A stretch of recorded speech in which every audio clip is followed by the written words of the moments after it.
We're back at the NAFB convention at Trade Talk 2017 here on KLGR, and I am with Robert White from the Renewable Fuels Association. How are you doing today? I'm doing great, thanks. All right, so we're talking a little bit about E15 here today. I know a lot of focus lately had been on the RFA and the EPA, I'm going to say RFS and the EPA, and some of the reductions to biodiesel, and that was a concern, I know, for ethanol producers. If they were going to do something like this to biodiesel, could this be something that we could be looking at in the future for reductions in ethanol production in the RFS? Is this something we're still kind of worrying about, or something we're looking at for the upcoming RFS? Well, definitely paying attention. The numbers should be out for 2018 later this month. And our focus was on the advanced biofuel side, which does include biodiesel, cellulosic ethanol as well. The corn ethanol production side is capped at 15 billion gallons, and we're pretty confident that will stay. But we're also confident that the numbers will be at or increased from where they were proposed earlier in the year. So good news, but we remain engaged with that, obviously. I know it was a large concern. I know in the last couple of weeks, you're talking about that the administration, when they ran the campaign last year, was talking in Iowa, the commitment to biofuels and renewable resources to help drive up that usage so we can decrease our dependency on the foreign oil, and to see things kind of go a complete 180 on us here last couple of weeks, it was a big concern. And I know there are some oil-producing legislators in those states that have had meetings with the administration about things too, and voicing their concerns.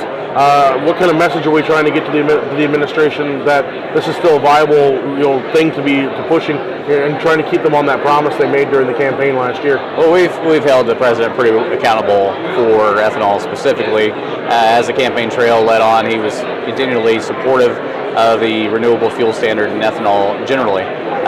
We definitely see some pushback from the president against the EPA as of late, talking about those renewable volume obligations that are due at the end of the month. There was some discussion by Administrator Pruitt to back those numbers down, but the president made it very clear to him that those numbers are sacrosanct and they should be left alone.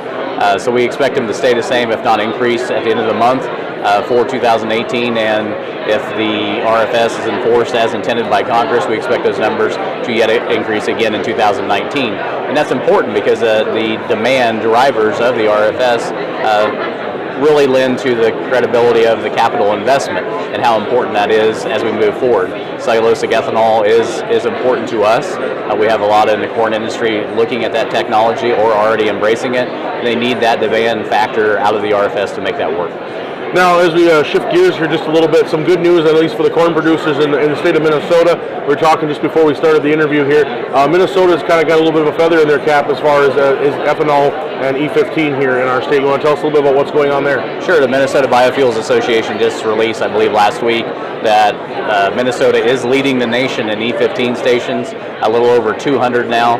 That's ahead of Iowa, so it's always fun for Minnesota to poke at Iowa. But nonetheless, it shows and demonstrates that if E15 is in the marketplace, that people will buy it. E15 is a higher octane, a lower price fuel that's approved for all 2001 and newer vehicles. And so when you look at Minoco and some of the others that are offering E15, it's more than half their sales. And that's important because E15 allows more margin and of more savings for the consumer. And so it's a no-brainer. So the competition is starting to see that.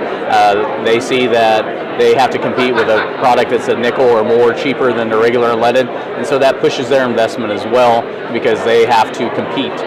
So we think that the market in Minnesota will continue to grow. It's been the same for E85. There's been some movement back and forth of some stations closing, some stations opening, but it's always been to the better. It's always been in more metropolitan areas where there are more flex fuel vehicles and more humans. And obviously, as we educate the motoring public on the ability of E15 and E85 to save them money, they will embrace it more. And another thing outside of the economic factor, I know just a month or two ago in our own community in Redwood Falls, we had our local Corn Growers Association partnering with the Lung Association to bring up the benefits for the cleaner air and how that also helps affect our health, and how ethanol is helping contribute to not only the economic aspect but also the health and the air quality aspect of it. Yeah, I mean, ethanol has always been a great mechanism for cleaning the air and the water.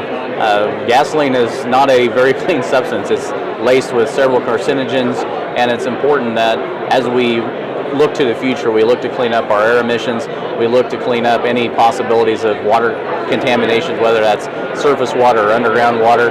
Ethanol provides that opportunity with biodegradable factor that it has every day.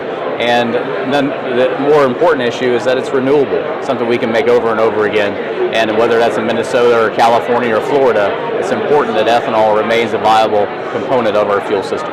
All right, well, Robert, I thank you very much for taking the time to visit with us and kind of give us an update of what's going on with ethanol and help with the RFA there. Thank you. All right, that's Robert White with the Renewable Fuels Association here from Kansas City and Trade Talk 2017. We'll be back on The Farm Show.